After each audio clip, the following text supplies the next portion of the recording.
Brightness बढ़ा के। हाँ ठीक है, क्लियर। ठीक है, चले। तो यहाँ पर जो ये बीपीएच इनपुट हो रहा है वो इस बक सप्लाई के लिए हो रहा है, एपीसी के लिए। फिर मान लो आपका ये क्या था, हाई एलडीओ, यहाँ पर हाई एलडीओ था। ये हाई एलडीओ कहाँ से बन रहा है, यहाँ से बन रहा है। तो ये जो बीपीएच आ रहा है ये किसके लिए आ रहा है, हाई एलडीओ के लिए। मतलब इस बॉल के ऊपर जो बीपीएच आ रहा है ये आ रहा है हाई एलडीओ के लिए। अब अगर इस पॉइंट पे बीपीएच ही नहीं आएगा तो हाई एलडीओ बनेगा कहाँ से, नहीं बने। तो आपके केस में हो सकता है कि बक सप्लाई काम ना कर रही हो। जैसे आप मोस्टली जानते हो कि हाई एलडीओ लो एलडीओ।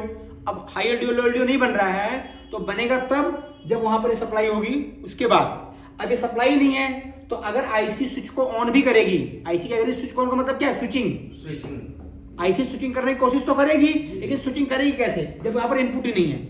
आपका जो स्विच है ऑन ऑफ, वहां पर पावर है ही नहीं है, तो आप स्विचिंग करके करोगे भी क्या, ऑन करोगे ऑफ करोगे, कोई फायदा नहीं।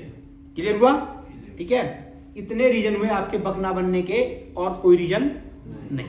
ठीक है, अब समझते हैं स्टार्टअप। ये तो क्या हुआ, बक ना बनने के कारण। कितने कारण से बक नहीं बनेगा।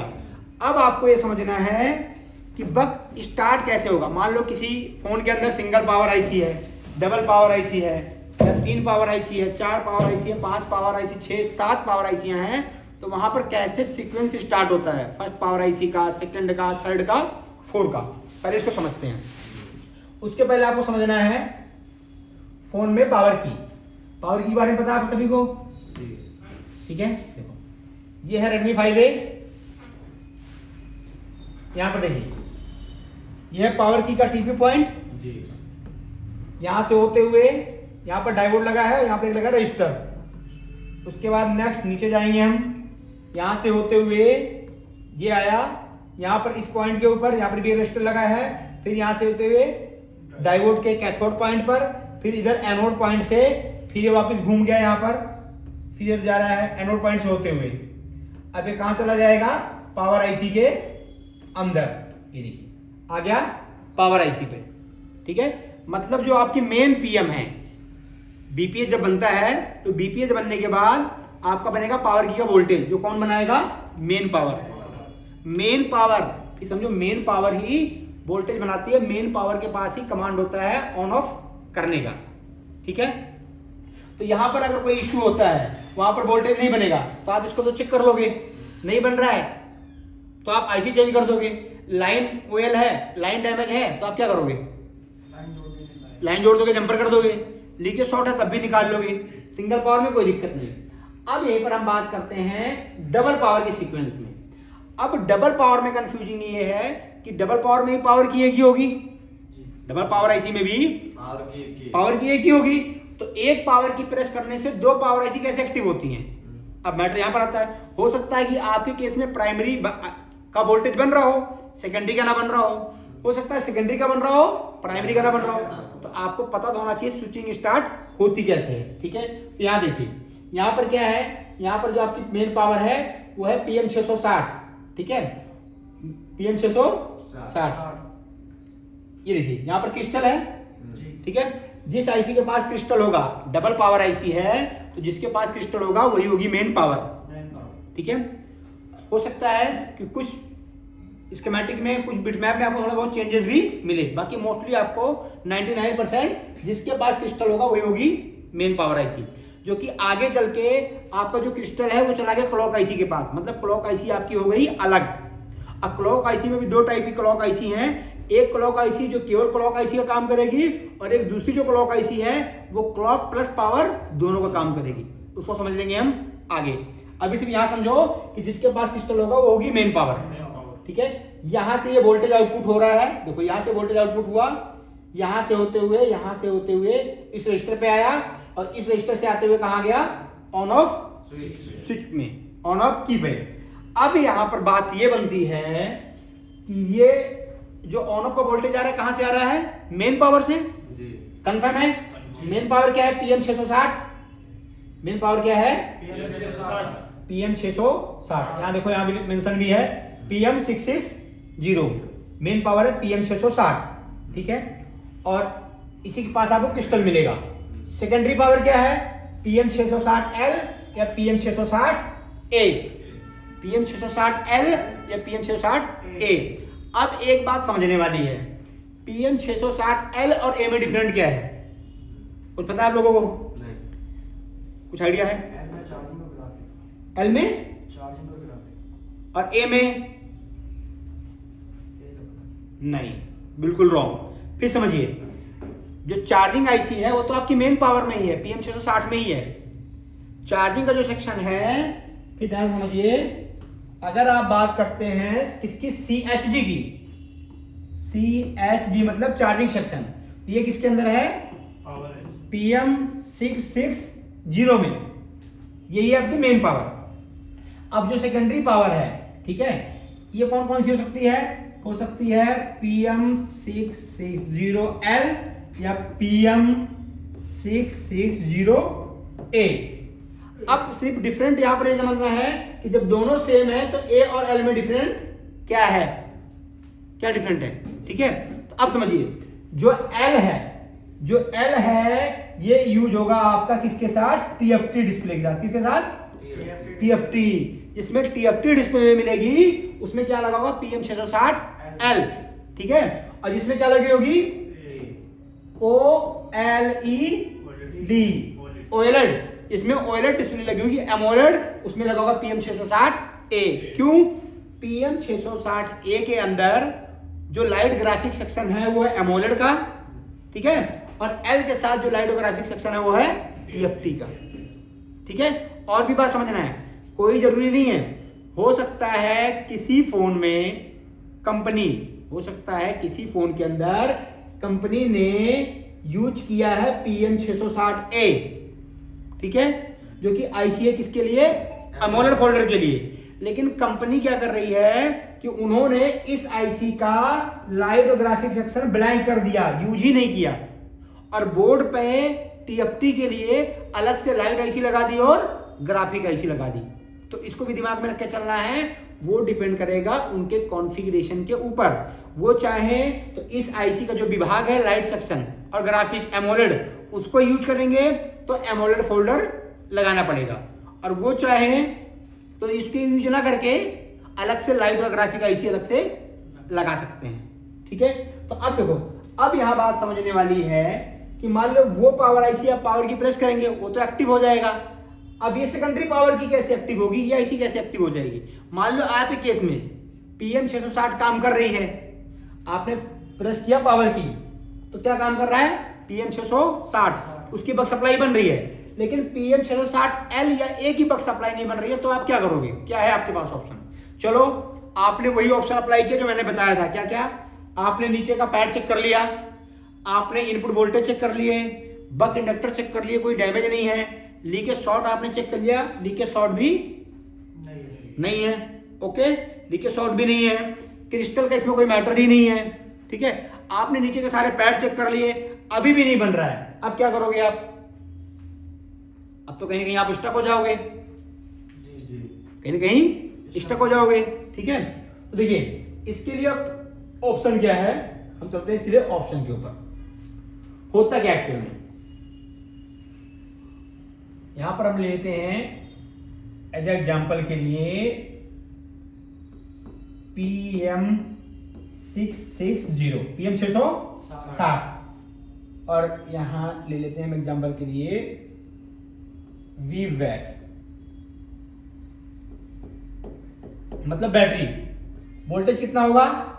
3.7 से 4.2, 3.7 से 4.2 वोल्टेज। आगे इसके अंदर अब ये क्या बनाएगी? BPH, ठीक है। तो यहां पर कॉइल के माध्यम से मैंने क्या निकाल दिया? BPH। और मैंने आपको बताया है कि जब ये वोल्टेज जाएगा आईसी के अंदर तो जो BPH बनेगा वो कॉइल के बाहर से बनेगा, ना कि कॉइल के अंदर से, ठीक है। ये लाइन होगी BPH, ये हो गई BPH, और यही लाइन अदर सेक्शन में भी चली जाएगी, यही लाइन इसके अंदर भी जाएगी। क्यों? बक सप्लाई बनाने के लिए, ठीक है। तो नेक्स्ट हम इसको लेके कहां चले गए? PM 660, बिल्कुल, PM 660L या कॉमा A हो गया, कुछ भी हो सकता है, ठीक है। तो इसके अंदर भी BPH जाएगा, कई सारे पॉइंटों पे जा सकता है, उनमें कैपेसिटर भी लगा रहेगा। तो अब समझिए, अब इसी के अंडर में क्या है, ऑन ऑफ की, PWR पावर की किसके पास है, इसी के पास है। यहां पर भी 1.8 वोल्टेज आना स्टार्ट हो जाएगा, डिपेंड करता है उनके ऊपर, 1.8, 2.8, और अगर मीडियाटेक है तो उसके अंदर 3.7 से 4.2 जितना बैटरी का वोल्टेज होगा आना स्टार्ट हो गया। अब आप क्या करोगे, जैसे ही इस वोल्टेज को आप क्या करोगे, डाउन ग्राउंड के साथ शॉर्ट, वैसे ही आईसी बक सप्लाई बनाना स्टार्ट कर देगी।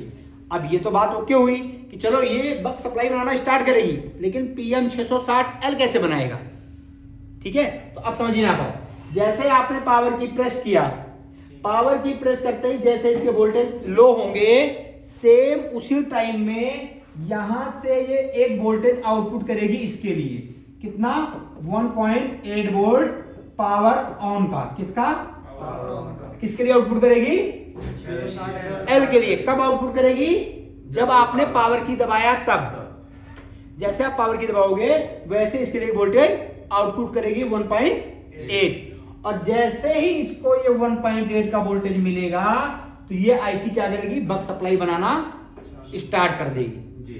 जैसे इसको ये वोल्टेज मिलेगा क्या करेगी, बक सप्लाई मैं स्टार्ट कर। समझ में आई बात। आपने एक्टिव किसको किया, 660 को, 660 ने इसको एक्टिव किया, 60L को और A को।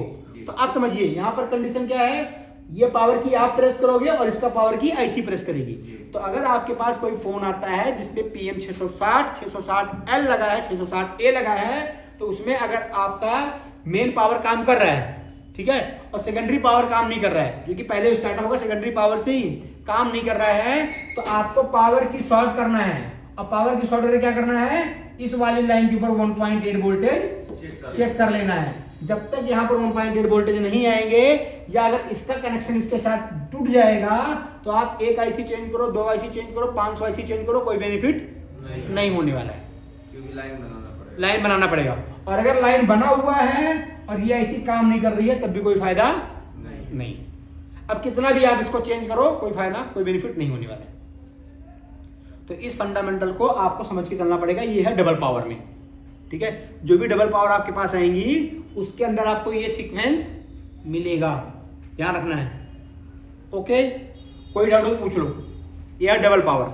अब इसके बाद हम चलेंगे 4 पावर में, 5 पावर में, 6 पावर में, 7 पावर में, जो भी आपके लगे हैं 5G फोन के अंदर। इसमें कोई डाउट हो तो पूछो आप।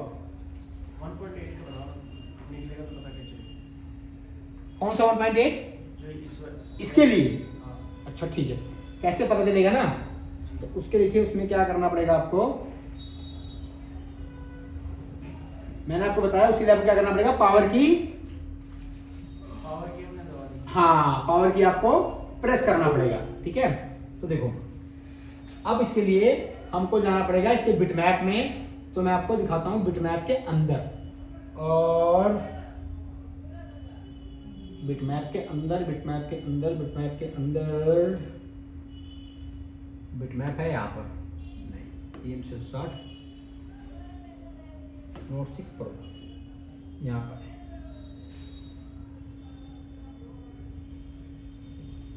देखते हैं यहाँ पर इसके पैड अगर मिल जाते हैं, हम फास्ट में ही देख लेंगे। ऑन ऑफ का जो ऑप्शंस है, जहाँ पर ऑन ऑफ का ऑप्शन, पहले इसको हम ऑन ऑफ पे चले जाएंगे, क्योंकि वहाँ से इसको फास्ट वे में हम डायग्नोस कर पाएंगे। ऑन ऑफ वाले ऑप्शन पे जाते हैं पहले। ऑन ऑफ की कहाँ पर है, ये है इसका, ये है ना, बिल्कुल यहाँ से यहाँ पर आया और यहाँ से यहाँ गया, अभी आ गया इस पॉइंट के ऊपर, ठीक है। ठीक है। अब इसको यहाँ से करते हैं जूम थोड़ा सा,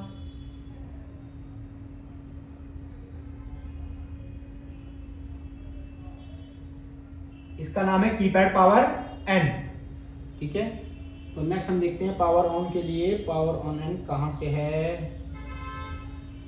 कीपैड पावर हो गया, DPDM हो गया, यहाँ से नीचे आएगा,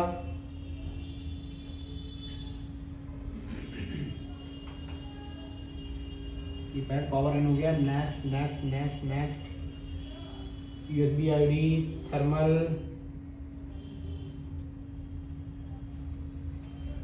बीबस, बीबैट, बैटियन, baseband clock, RFIC, BOB sir वो दिमाग में चल रहा है, वो सोए नहीं है सर। कौन? क्यों सोए नहीं भाई आप? अरे नहीं सर, वो सोए नहीं मतलब नींद बंद नहीं हो रहा है, जैसे कि आंख बंद करके सोच रहे हैं इसी के बारे में। नया साल नहीं बनाया मोहित भाई इसलिए।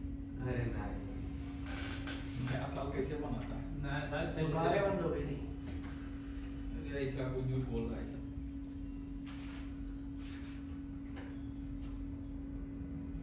ये रहा, जी कितनी नंबर है? 152 नंबर पिन। कितने नंबर पिन है? 152 लिखा क्या है? Power on. जी ठीक है, यहां प्रेस करोगे ये सीधा डायरेक्ट जाएगी CIC के अंदर और कहीं नहीं जाने वाली है। सीधा जाएगी CIC के अंदर PM 660A 660L के अंदर, यहां चली गई है और यहां गया है, इसका दिया है TP पॉइंट, जहां पर आप चेक कर सकते हो। ठीक है, 152 नंबर की पिन इसके अंदर आएगी, यहां पर दिया TP पॉइंट, तो पावर की प्रेस करने के बाद आप यहां पर इस वोल्टेज को चेक कर सकते हो।